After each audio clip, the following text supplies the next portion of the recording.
K-Drama fans, we are the KThree, and this is our This Week in K-Drama weekly watch list where we watch as many currently airing shows and come back to you and we basically dive in and report what we're liking, loving, and dropping.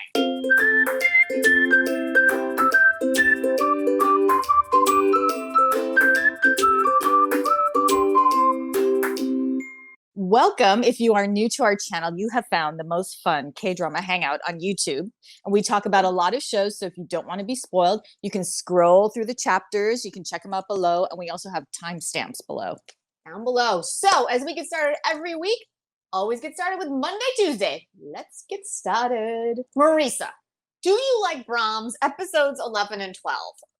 What is happening in this show? See, this show was my happy place. Right, exactly. I looked forward to it so much. I loved watching them fall in love. And there were of course, there were some obstacles. Yeah. But after they got back from their little day trip, it's been relentless. And she has no, listen, okay. I don't know if it's just maybe some of us in the West, but I grew up on a diet of like snappy comebacks and pithy comments, like in literature and on TV. And so we see it so often, these meek female leads. And I'm just like, all right, I know we have to lay the groundwork for her to blossom, but oh my God, episode 12. Could we see some indication that blossoming is going to happen? Because I literally wrote in my notes, I can't see her I cannot see her basically shit on anymore. I can't. Like, the only positive in her life is her boyfriend. Like, that is just, I mean, and he's and her dad, and her we dad. met once, or twice. Yeah. And even he was kind of like, I mean, maybe it's time to move on. You know, I mean, again, I get it. We all have dreams and we all, you know, I relate to that so much. But also, maybe show us more of her struggle, that she actually succeeded to get into this music school, because that couldn't have been easy if she's as bad as everybody says she is, right? But she clearly got in. So clearly she has some talent. Like, maybe show us something that Sungha, like, I love her, but I just couldn't take it anymore. Like, I just am like, come on, show. Come on. Like, everyone got hammered this week. Everyone did, but it really, it hit me hardest with Sungha, because she just is so quiet and just eats all of it. I know. And we all knew she wasn't actually in the chamber. We all knew she wasn't in that group. But just to have her sit through that dinner with her god-awful professor, who she plays it, she's one of the greatest villains, the most passive-aggressive villain ever, and I love her so much. With her voice? Yes, and she's always like, and I'm always like, oh my God, she's just that woman, right? You're just she is. Oh my gosh. Yeah, we've all met her before. We've all met her. She's not outwardly evil. She's just so, it is evil by 1,000 cuts, to where you're just like, that's exactly it. That's exactly it. And the thing is, we can't take anymore. That after episode 12, I was just like, I had to watch it in chunks, because it was just feel like I was getting stabbed in like paper cuts over and over and over again. Yes. So I mean, so we're heading into the final 4 episodes. They are leaning on each other now. Yes. Chae Sung-ah and Park Jun-young, and they've revealed kind of their deepest, you know, fears, regrets, doubts, you know, about themselves. So hopefully this will come together. It's going to be slow though, because 4 episodes, that's like 4 hours. That's a lot, right? Like, and I want it to be my happy place again, but I need Sungha to just kind of be like, I need her to be good at something. You know what I'm saying? Like, I need the show to give her a place to shine. And I don't know what that is exactly. And if it's music, great. If it's just that she gets to the next chair, fantastic. Like, I just need her to win. I just need her to get a win. Something. But I have to say, we haven't seen one of our favorite Ajumas playing Cha Young-in, the head of the foundation performing group. So we haven't seen her really lately. So I'm there's a reason why you cast an actress of her Right. caliber. So I'm hoping that she Exactly. comes back in somehow. Right. Cause And yeah. so like, I was also I was intrigued by the fact that Park Sung is like having doubts about the whole music thing now, right? Mm-hmm. But then it became like she had the doubts, and then she didn't have the doubts, and then she brought brought Park Jun. I'm sorry, it's Chae Sung On, not Park is her real last name. Chae Sung On. She then brings her like virtuoso boyfriend. She agrees to have him be her accompanist, and then it just it got kind of messy for me in there. Like I almost wanted to put the violin down and become a teacher, or put the violin down and become a love of music to run the foundation, or something like that. Yes, yeah, and I just hope it doesn't take like another 3 episodes for her to figure that out. I suppose it probably will. But because I mean, here's the thing, we haven't even got to that audition yet. So if that's actually going to happen, it's like, oh my God, this is another place where she's just going to get dumped on. Right. Yes. Like I can't take that. I don't want her to even audition at this point, unless they give us some indication that she's going to like own this piece of music and then get into school and be like, I'm done with y'all suck, or something like that, you know? But I mean, that doesn't seem what they've been set up so far. I know. And hopefully the realization that she's not part of the chamber orchestra, and that you've got the, you know, Park Jun Young's manager coming at her so hard that maybe she will find something in herself to realize there are a lot of things that she's actually good at. She can still be in music, just not performing. Right. Yeah. She's supposed to be like 28 years old. She hasn't figured that out yet, huh? Right. Okay. And again, you know, I know. And Jun Young's money problems with his mother, who swore she wasn't going to go back to him, and then she did. I know, right? And then he just can't find any money because he is the worst manager in the history. Mystery Chris is now turned all of his you know, responsibilities over to Choi Dae-hoon, and you're just like, he's such a good actor, though. Every time he plays that schmarmy character, I believe him wholeheartedly. And then you look at him in Flower of Evil, and as that, you know, as the stellar team leader, I was like, yes, like he's just so good. I like him so much. But yeah, he plays obnoxious so well. Just so well. You're just like, oh God, stop talking. I know. Quick question for you. So I oddly suddenly became really invested in I mean, as you all know, my heart belongs to Han Hyun-ho in this show, and it still does. He's still the one that I'm just like, oh pumpkin, I want you to find happiness so badly, so much, right? But for some reason this week Lee Jun-kyung actually sparked something in me. Like, I enjoyed kind of watching her find her own, and even have Han Hyung-go kind of tell her, like, you've never had to deal with this, so what in the hell are you doing? Like, you don't know how to deal with like real world scenarios. Yes, that was really good. That was really well written, and that, you know, she was so it was perfect. And it was really great to see this character grow, and then be like, you don't know everything you think you know. So that was really satisfying in a lot of ways. It was really sad. It really, really was. And I don't know, as much as, I mean, she doesn't deserve Hyuno at all. At all. I will die on that hill. But I feel like she's finally realizing that she did him dirty, and might be going back to him in the next 4 episodes. And I can almost watch that, because the flashbacks to the two of them together are adorable and bring me a tremendous amount of joy. Right.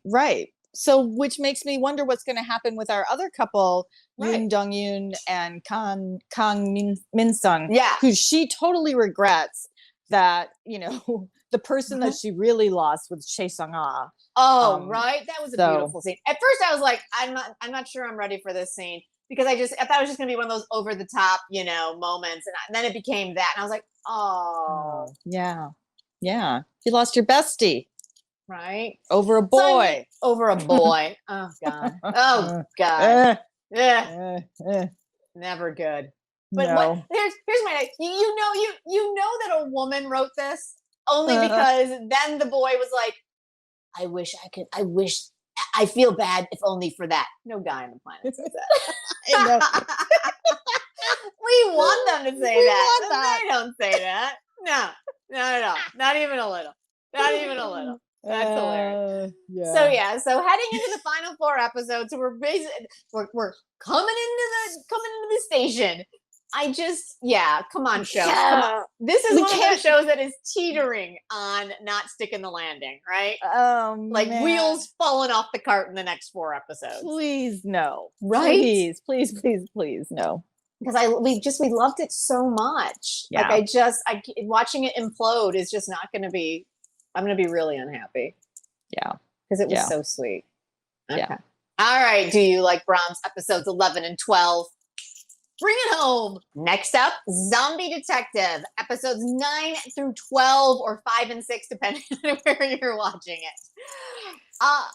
This show, Marisa, is just a meme factory, basically. That's all it is to me. It's fun, and I actually enjoyed this week more than I've enjoyed it in the past, but it is just meme after meme after meme after joke after inside joke after meta joke after, it's crazy. Because it's just ridiculous. And I'm still finding it super fun. Yeah. We're actually halfway through. This is not a 16 episode deal. This is a 12 or 24. Right. So, And we hit that halfway point with some information finally, right? Yes. We've actually circled back to his story. So, which makes me wonder why they did this side jaunt over to the cult. Right? I mean, Kdrama style, it could come back in as a key part of the Santa kidnapping plot, maybe? Who knows? Who knows? Yeah. Who knows? But it was fun this week. That wild boar. Right? That huge, massive CGI boar. Yeah. Why did he feel the need to then bring it up from the ravine is really my question. Why didn't he just eat it and leave it? Like, why? I think there might be some historical like I conquered this beast thing happening. Okay. All right. Yeah. You bring it back to the village. Right. Yeah, so everyone eats for weeks. It's fantastic. Not really sure how it's happening here, but all right, sure. Speaking of eating, there was an awful lot of raw chicken in these episodes, and it was just like it was making me nauseous. You know, I mean, I believe they eat raw chicken in Japan. They don't eat it in China, and which is what they were saying. You know, because the other minion is like, "Oh, we eat it in China." I'm like, I don't think that's true, but it was just grossing me out. I was just like, there's salmonella everywhere, everywhere. I just wanted to spray everything down. Right? It was just like, yeah. And I have to ask this because, as we mentioned, like a few times back, Jason Hook actually, I think, said he ate raw chicken to get into character. Was he actually eating raw chicken on camera? Because that was gross. I can't believe any insurance company would let him do that. But it looked like he was. I kept looking for the cut that they would give it away. I was like, oh, I didn't. It was anyway. So here's my next question for you, Marisa. Does every show have to do the Mr. Sunshine bit? Oh, yes. Apparently. Every show. Tae Hung Ho. Oh God. Is so freaking hilarious. He's so I'll if he's totally that, I'll buy. Absolutely. But I was like, I just feel like I've seen this a million times, and it never. You have, because it just is hilarious. Which I mean. I'm one of like 12 who did not enjoy Mr. Sunshine. So so the fact they do that every time cracks me up. Okay, Marisa, the 3-piece suit catwalk. Please. Is it like we're totally like lusting over a zombie? It's the weirdest thing. With the greatest BB cream in the history of the world. Yes, the most amazing BB cream, and then he did the whole like the dream sequence he had. He was like, "My skin is beautiful." It's beautiful. which K-drama were they parroting? I thought it was Master Son, and I'm not sure if that's just because we had just talked about Master Son when he did this. The song sounded familiar, and then he did this. And I was like, and I wasn't sure if it was just because it was on my mind because of our Halloween segment that we did, which we'll put a link to right there. But I was like, I think that's what it is. I think so. We had a comment that mentioned that there was some music from the Airs. I think that popped up also. So I don't know if that was maybe that was it. But this reminded me of of the Soji sub. Yes, because he was buying land for a mall. Right, for a mall. So and then I was confused because I thought that was Master Son, and then I also was like, wait, wasn't like Secret Garden also about a mall conglomerate as well? So I felt like I might have been mixing up my meta on that. So let us know, you guys, which one it was. Maybe it was a completely different one and we don't even know. Or it was all of them. It's all of them. They covered them all. Yes. So I don't know, super fun. I love it. It was. And leading into that, my other favorite bits, because basically it's just all about all the different bits. My notes are like bit. Was when the two friends were sitting there talking in her tripe restaurant, and she was saying, "Oh no, I'm just talking about a drama that has an amnesia plot," and the friend went, "It's not a K-drama unless amnesia is there." I was like,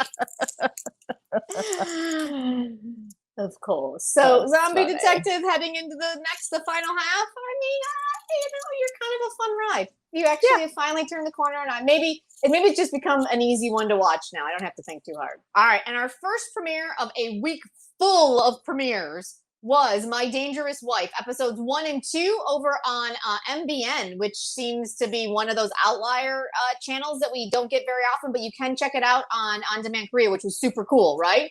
Yes. Freaking loved it. It's so good. Oh my god. I don't even know where to start. It was right? everything. It had everything. Everything. I mean, if we're gonna start anywhere, we have to start with kind of like how awesome Chae Won Young is. All right, so we last saw him in Mystic Pop-Up Bar, and he was such a great guy, but so often you're not really sure if he's a good guy or a bad guy.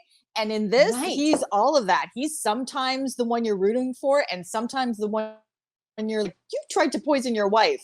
So what did I write? I wrote that he was like, he's equal parts charming, conniving, lost, befuddled, like strategic. He's like everything in this. I mean, and kind of hot. Show, like just as sexy as shit, right? Ridiculous. And my notes basically were like the style of the whole show was just so good. Like from the cinematography to the editing to the music to the acting, it was just everything was so slick and it was just nothing. There was no room to be like, really, show? Like it was just so tight. Like those first 2 episodes were so tight. And Marisa, can we just talk about the fact that the cops were actually competent? Well, so I was reading, this is based, all right. So if you have no idea what the show is about, it's a lot like the film Gone Girl or the book. Right. Yeah. But it's actually based on a Japanese series. And I was reading, I didn't want any spoilers, but I was reading a little bit about it. And there was a comment that, and for once, the cops are not incompetent. I'm like, oh, hallelujah. Hallelujah. And that was my note, because I was like, wait, look at them not, making dumb decisions or like, what? Wow, look at them picking up on that weird body language. Like, holy shit. I know. And our lead detective is Lee Jun-hyuk, who plays Soji Tae, who was the Grim Reaper in Mystic Pop-Up Bar. So like our bromance is back together. I know, it's so fantastic. And I loved it. Yeah. So, oh my God, the whole Gone Girl, and you knew it. I mean, you kind of knew it going in, but then you were like, maybe, I don't know, like what's happening? And then that little smirk of hers right at the end, you're like, yeah. Oh, yeah. So let's talk about Kim Jong-un, who plays Shim Jae-kyung.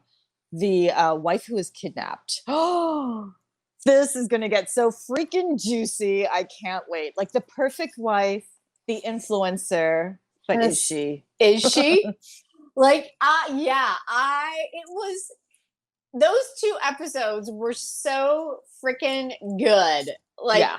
I mean, and how many episodes is this whole show? It's 16. It is 16. Okay. Yeah. Like, And I've heard that burned through so much story in 2 episodes. Well, I read that the Japanese series is full of amazing twists. And we've seen this before where when a K-drama is a remake of a Japanese drama or film, they definitely put their own spin on it. It's not like just a straight remake plot-wise. So if that series was so amazing, I can only imagine what the writers have done, because everything so far, like you said, looks amazing. Like every detail is fantastic. So I have such high hopes for the rest of this series. Hopes, right? Like it was just so good. It was just so freaking good. Like adults being adults. Right. And there's so much. I mean, they've only just set up the missing wife, and we've only just gotten these little tidbits of who she is, and potentially we don't even know what she's hiding. Right. No. This is good. Like there's so much to mine here. There's I cannot wait. There. It's just, and then you've got the mistress, and you've got the restaurant, and you've got the hubei of the wife who clearly knows something, because he's been, like, no one is innocent. Like everyone is potentially the bad guy. Oh, I wonder if they all are. I mean, it's right? Just, you know, like everyone, like it's like an Agatha Christie or whatever clue. They all killed him. Yeah, exactly. So, like it's just you guys. If you were looking for an adult like thriller that is not, this one's where Flower of Evil became an amazing thriller, but it was more about their relationship. This one strikes me as it's going to be more thriller, where it's more about the machinations of that. So, guys, I feel like we might be getting another really good one here. Yeah, because there are definitely makjang elements of this. So it's just, but it's not that heavy. You know, every scene is, weighty and overwrought. This is fun. This is a lot of fun. It's so much fun. Oh, yeah. Oh. So, yeah. All right, guys. Wednesday, Thursday, Tale of Ninetale, you guys. Episodes 1 and 2. Holy shit! In my opinion, everything I wanted it to be, and then some. It did not. The premiere did not disappoint. Not at all. So much fun. The fantasy elements, the mythology, and as Westerners, we're clueless on some of these folk tales and we're not getting all of the jokes. We're not getting all of the puns. We're not getting all of the backstory. And it still worked 110%. So that tells me how good this show is going to be, right? Yes. Well, who doesn't love Lee Dong-wook? Right? I'm sure there are people who don't. But freaking charming. Yes. It is a quirky charm, which I think, again, y'all know I love a good quirky charm. If you've noticed in the ones that are my favorites, a little bit of quirk goes a long way for me, and he is like the king of the quirky. Yeah, he's also king of the deadpan. Like you don't get a rise out of him, and that's just so freaking hot. Oh my god, right? And I've said this before. Every time he pops up in one of these kind of roles, he was born to play these otherworldly creatures. Like he's so perfect for it. Oh my gosh, and I love it. Yeah. Between the red hair and just the fox red hair. Oh my god, I love his luminescent skin. And when he goes into like fox gummio. Oh yeah, eyes, like oh.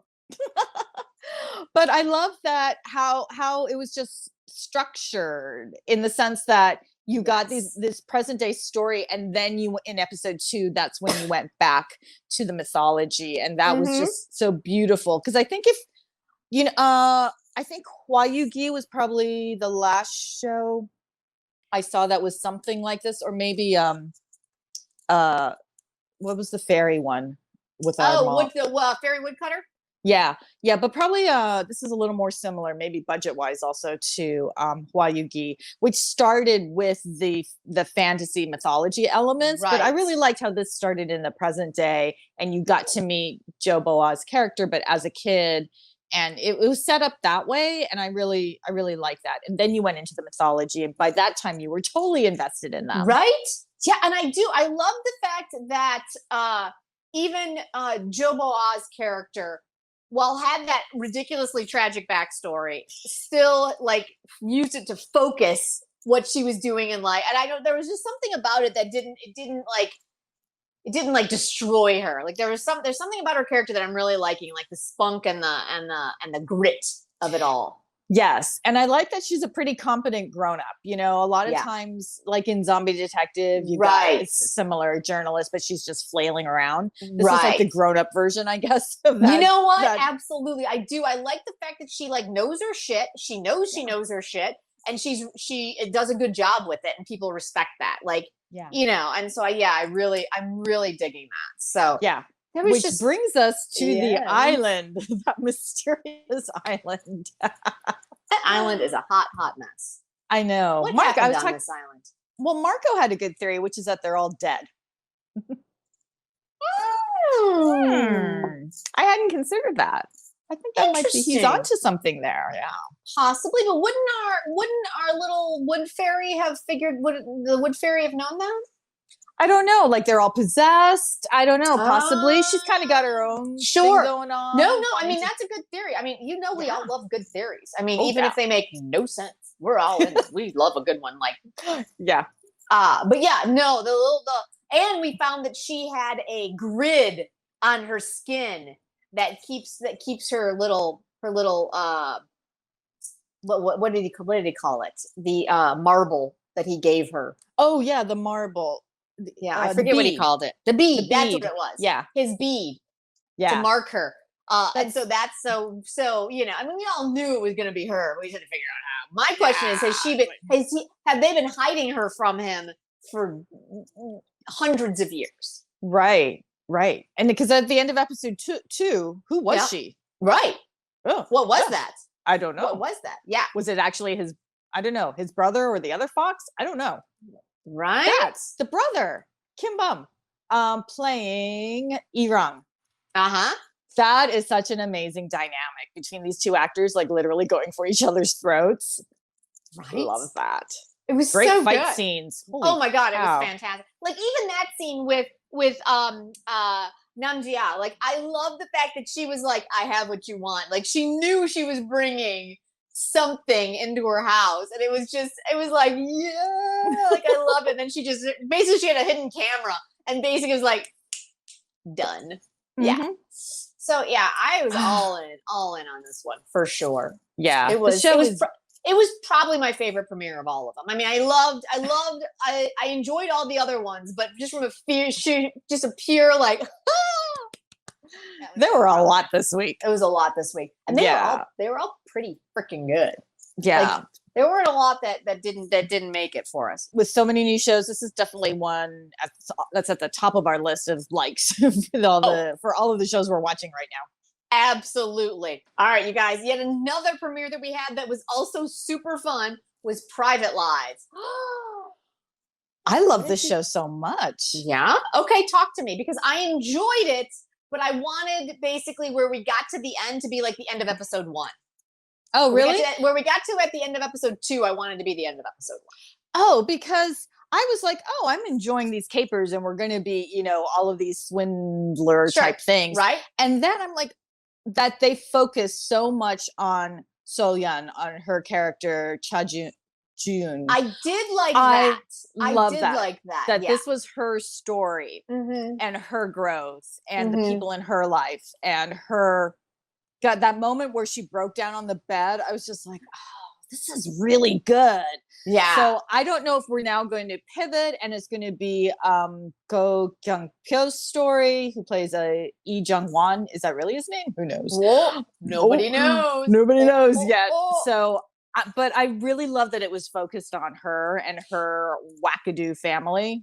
I will agree with you. One of my first notes was like, I'm so happy she comes from a con man family. I don't know why that brought me so much joy, but I was just like, and this is one of the things that we talk about all the time with K-dramas and being an actor in the K-drama system, for lack of a better description. I love the fact that we will see Park Sung-gun as a prosecutor in Stranger 2, like super uptight and straight-laced. And then not even a week later do we see him as the swindler dad who's a beggar on the street, in this show. Like, that's my favorite thing about the whole K-drama system for actors. Like, they get to do everything, especially the character actors. Like, they run the gamut of what they get to play. And it's just, as an actor, I just can only imagine how amazing that would be. Yeah, so we haven't even really gotten into, so there are two main stories that we have only just started to touch on. So I can see how you're like, where is this? But I love the groundwork they laid with Jian. But so we have our ace con artist, who I guess is going to be, she's the target of the revenge. So that is Bokji. And don't you love that one of our Tale of Nokdu, badass assassins is playing her best friend? Oh my God, I loved it. So I was so happy to see her. Where is she? Oh, it was Yoon Sung-bong. Oh my God. I was so happy to see her. So happy. So she's our ex-cop who now has a barbecue restaurant. Right. Sidebar. I texted you because after episode 2, it was like 10 o'clock at night. I'm like, I'm hungry again. There was so much food in that episode. They were constantly eating lunch and constantly eating like these gorgeous steaks. And I'm like, I need another dinner. I need to be like a hobbit and have like 4 dinners. Yes. Like, it was ridiculous. Absolutely. Oh, so good. I need Korean barbecue, like, right. Oh yeah. Okay. Anyway, but the other story, of course, is Go Kyung Pyo, and what the heck happened? Like, we all knew it was coming. Like, we knew it was coming. Yes. And there was a part of me that was like, is it coming? Like, I feel like it's coming. I feel like that was in the description. Like, wait, it's got to be coming, right? And then when it happened, you were like, oh my God. But so what's the story? Why did they target her for this marriage scam? That's my question, Marie. And what exactly is the scam? Right. Like, was it for money? There wasn't very much money that she got from her mom. No. And I think it's to cut down her confidence. I think it was to derail her. Was that it? I mean, she just got out of prison, so I felt like her confidence was already pretty low. So, That's true. I mean, there was that. True. And I have to just say, I mean, we also have to just give a shout out to Tae Won-suk, from The Player, from one of our favorite Swindler con man shows, for sure.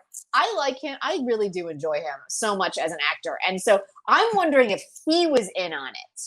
His choice of like always singing is so enjoyable because the man is huge with his double-breasted suits and his like largeness.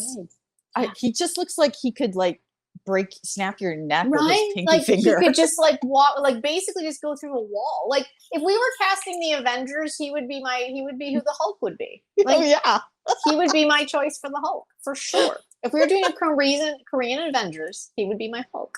Yes. Done. Perfect. Done.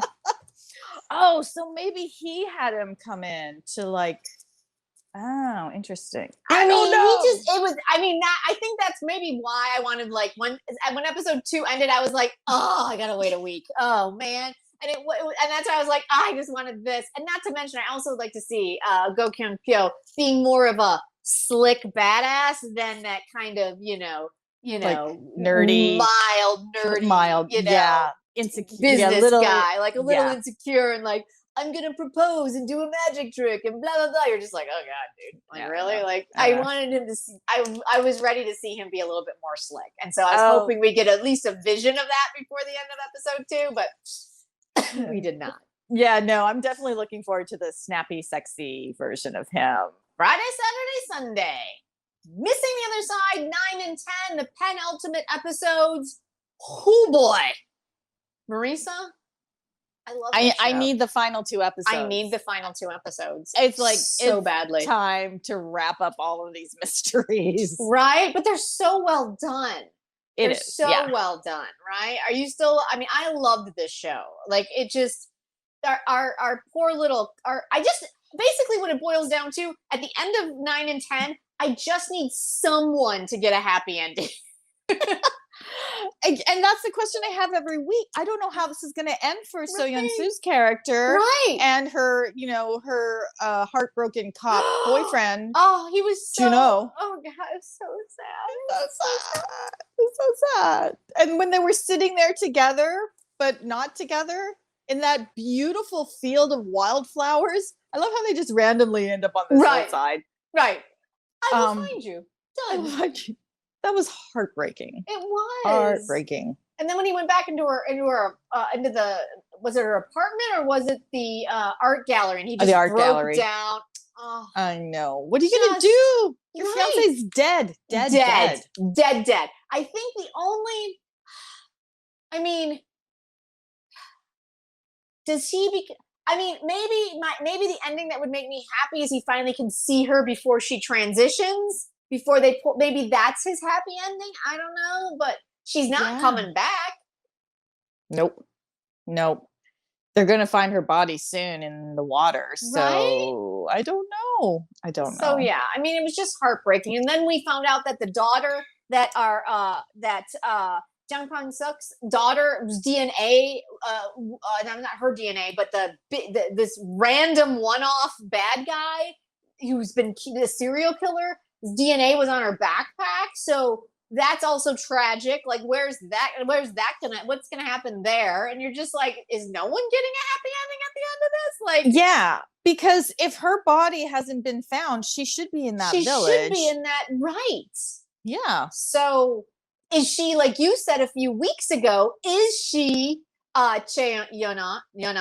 Like, maybe it's her, and maybe she got away. Who knows? I don't know. She's old enough because I think at the beginning they said they said it specifically. The kidnapping happened 15 years ago, I think. Oh, right. Okay. So she looked like she was maybe 6. Oh, 6 or 7. His character's so not 21. Just 21, 22. Maybe. That's a maybe. I don't know. Maybe. I mean, but yeah, I feel like weird. I feel like we should know the daughter, right? Yeah. Maybe. Yeah. It would be weird if we had never met her, if we hadn't met her yet. Right. So I don't know. And see, I need the final. I need the exactly. I need the end. The final 2 episodes. But this show has just been really satisfying for me. Thomas is. What do you think, Marisa? I actually think this show has a potential to have multiple seasons. Oh yes, yeah, definitely. Village of. I mean, I'm not sure that those right. Village of the Damned. Actually, Thomas looks like he's like Children of the Corn, but I digress. It's a whole different story. Yeah.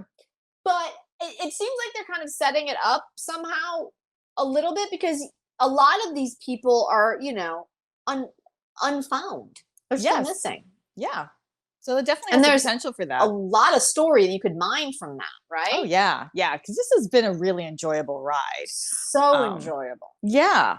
So there was a moment, I don't think this is where they were leading to, but there was a moment where Gosu's character, Kim Wook, and our detective were outside of the chairperson, the CEO's door, or just inside it. I'm like, are they brothers? Right? Yeah. Yeah. So what I loved about that scene was that the chairwoman, Han Yo-hee, was reading from her daughter's diary as they were coming, and she talks about her child, and they cut to Shin Jun-ho, right? And she's talking about the birthday, but then she talks about the child being her sunshine, and they cut to Kim Wook, and so I was like, oh, show, you're totally playing with us there. So yeah, I felt like the show was giving us something, like, which would be, I'm still sticking with my theory that Shin Jun-ho was the kid.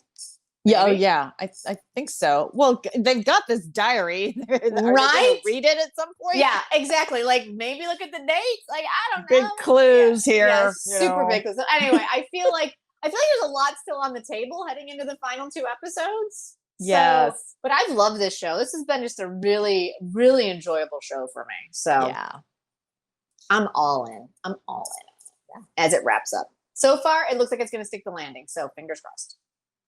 Lie after lie. 9 and 10, Marisa. How we doing? It's only 9 and 10. Is this 16 episodes? Is it? Yes, it is. Yes, it is. Oh Because my God. Here's the thing. The wagons are being circled and shit's starting to go down. So I don't know how there's going to be another, 6 episodes of this because it's getting intense. So the main players all now know that she was in prison for killing the son of the CEO, and they all know that everyone else knows. Okay. So there's no secrets.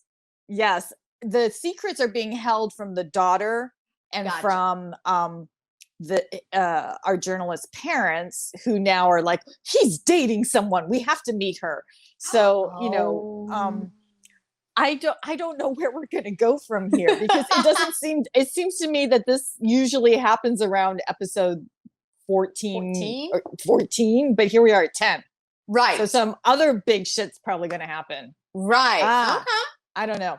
But it's really, she's got so many people on her side, like the pro golfer, who actually is played by the same actor who's playing the cop friend on Zombie Detective. I was just saying, I just looked at his picture. I'm like, wait, is that the cop friend from Zombie Detective? Hilarious. It took me a while to figure that out, because as the pro golfer, he's very slicked back. Yes. And he's the spokesmodel for Dio Cosmetics, which, Dio's like, he's like one of my favorite EXO boys. I don't know why I didn't clue into that earlier. But it's like, that's funny. Silly. He's very slick and well put together, and it's very different from his Zombie Detective role. Again, but what we just said. I love the fact that they can play 2 wildly different roles, and we're just like, it's so fun. I know. We're like, here in the States, it's like you got to get pigeonholed, and you kind of, that's what you do. That's your thing, and you stick with that thing, and you usually get stuck on a show for 14 years. Anywhere from 5 to 10 years. And that's a character that is now imprinted on you, and you can bear. And that's what I just love about the whole Korean system, is that these actors are able to just be a pro golfer and be that guy, and then also be just your common detective in the same week. Yes. I love it. I love it. It's so great. So the mahjong-iness of the show is so intense, but it's balanced with this kind of heartbreaking love story, because they're supposed to be together, but they really can't right now. But there are all these. He's starting to understand that she was wronged in prison, because she had written a ton of letters to him saying, "You're my only hope, Obi-Wan. You're my only hope." And I'm just going to keep writing to you, even though the letters keep coming back to me. So she had all the letters hidden in her apartment. And then her pro golfer friend, who loves her so much that he will do anything for her, including letting her be with this other man, gives the letters to the journalist and says, "This is the truth." And so the journalist his name is Kang Jimin, is coming around to understand that maybe she is the good person, and not the murderess, So we'll see what happens. I mean, the CEO is still horrible. The ex-wife is still horrible, right? But the only thing that makes me crazy is what we're getting in Do You Like Brahms, which is that our lead female is sometimes so meek and has no comeback and no backbone and can't stand up for herself, and is completely shocked that this horrible thing came flying at her, that she's just frozen. But with her, we do see her standing up. We do see her fighting to protect her daughter. So it's there. She's there. It's just, we know the CEO is so powerfully manipulative that sometimes she just comes at her so fast with different daggers that she shuts down.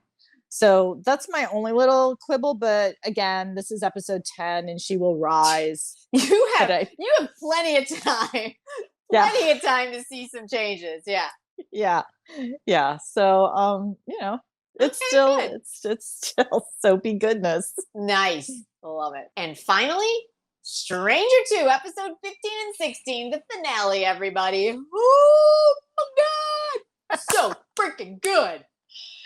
There was such a change with 13 and 14. We were like, yes, this is the story we were waiting for. And then here we are, 15, 16. Right? Oh my gosh. And everything, all the threads came together. They were beautifully woven together.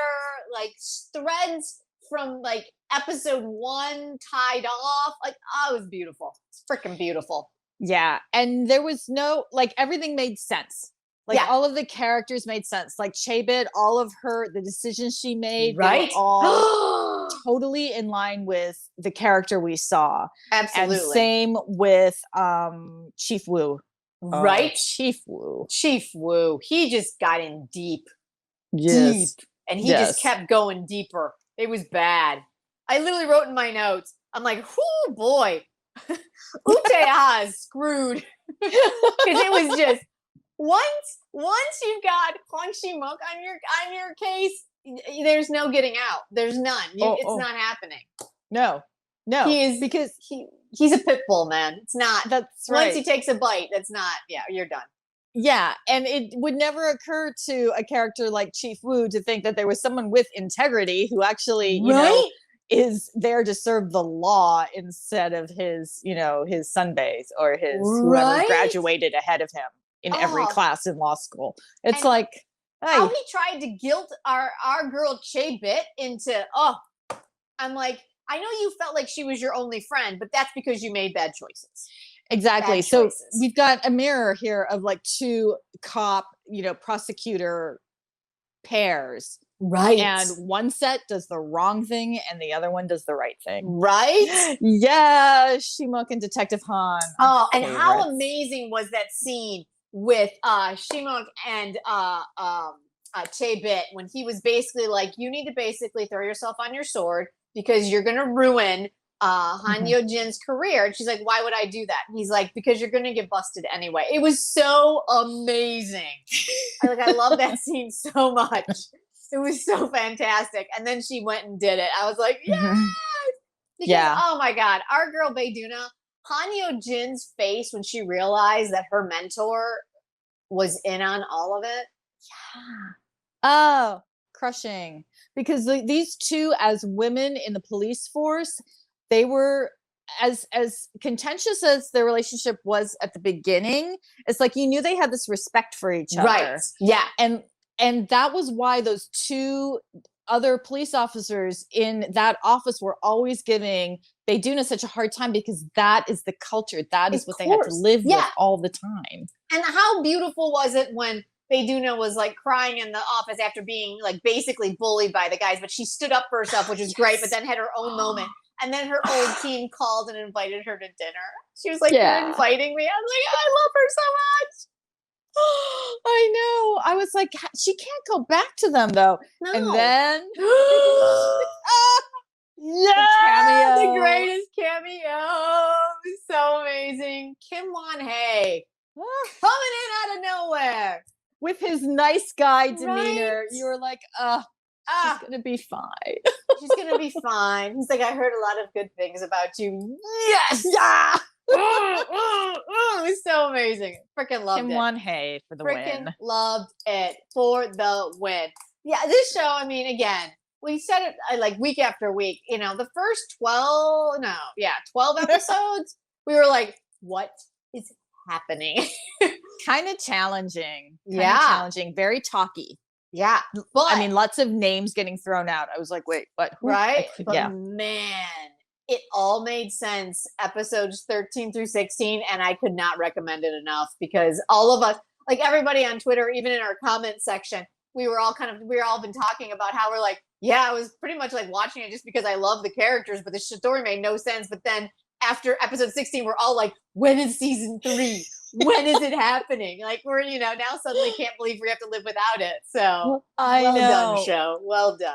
Yes, they are like one of our favorite mismatched couples, Shimok and Right? Detective Han. Like just all of those scenes, they've upscaled their lives, moving from the pocha, from the tent, into actual restaurants.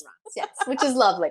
I will say this though, the only place where I still am like, I mean, clearly season 3 has to happen because there's a whole nother story happening. But the Hanjo storyline really seemed, even as we got to the end of season 2, I think like that was the only weak link where I was just like, why? Was it to throw us off the scent the entire time? I don't know. Or yeah. But I did appreciate that Kang Won Chol shows up in Lee Yeon Jae's office and basically was like, this is not even close to what your husband asked of any of us. So what the hell are you doing? I'm like, yes, someone finally said it. Yes. What was she doing? Like, it's just like her evil CEO machinations, like telling her secretary, do this and do this and do this. Yeah. But it's like, huh? Yeah. It really, that was the only story where I still, by the time it was over, I was like, I don't know what's happening. I have no idea what's happening. But yeah. And I mean, come on. They also left that huge dangling Chad of Lee Jun Hook leaning in to basically give his answer, and then they cut. So come on. Show. Such a tease. Show. But once again, man, freaking loved it. You know what? One of my favorite moments was Detective Han sent Shimok a text. They were texting each other, and then she sends these like 2 little dancing like kawaii bunnies or something, and he's like, "What?" It was such a real human moment, right? He was just like, "What?" Off. Click. Moving on. Yeah, I don't even know what to do with that. Yeah, it was. Oh, it was so good. So freaking good. Yes. So Stranger 2. Now that it's wrapped up, we are moving into our top 3 moments. Boom, boom, boom. Starting with Stranger 2. Of course. The dream sequence that Shimok had. Oh my God. Marisa, I literally got emotional. Yeah. I did. It was so beautiful. It was so beautiful. I loved it so much. And we saw our girl, Shin Hae Sun. Yes. Oh yeah. I know. Is she in heaven with our former DA? I don't know. I don't know. So. But it was just so beautiful to see them all and backlit in a white room. It was amazing. And I loved how Baeduna Yojin was like, well, where'd they all go? And he's like, the 2 dead people walked off together. I'm sorry, with our one guy who's still in prison, they all walked off together. And then our guy Kang Won Chol hung a right, and she was like, and he's like, and the So Dong Jae stayed with me. And she was like, wait. So she races to the prison to make sure that he's okay. I was like, I love these people so much. It was it was beautiful. It was. This show wrapped up so well. There were a lot of moments actually, but that was really one of our favorites. Yeah. But that one was such a standout and so different from everything else. Like I feel like that one just had to get the shout out. And moment number 2 from this week was from my dangerous wife. Holy moly. Holy moly. Have we ever seen that in a K-drama? Ever? We got an actual sex scene. Like legit. Yes, it was between our male lead and his mistress, not his wife. Which was the only reason I was a little like, really? Only the bad people get to, like, this makes it like dirty and wrong. I'm like, no, it's hot. I know. So that was Chae Won-young and Yoon Chul. That was a surprise because usually K-dramas are so G or PG rated. Oh my God.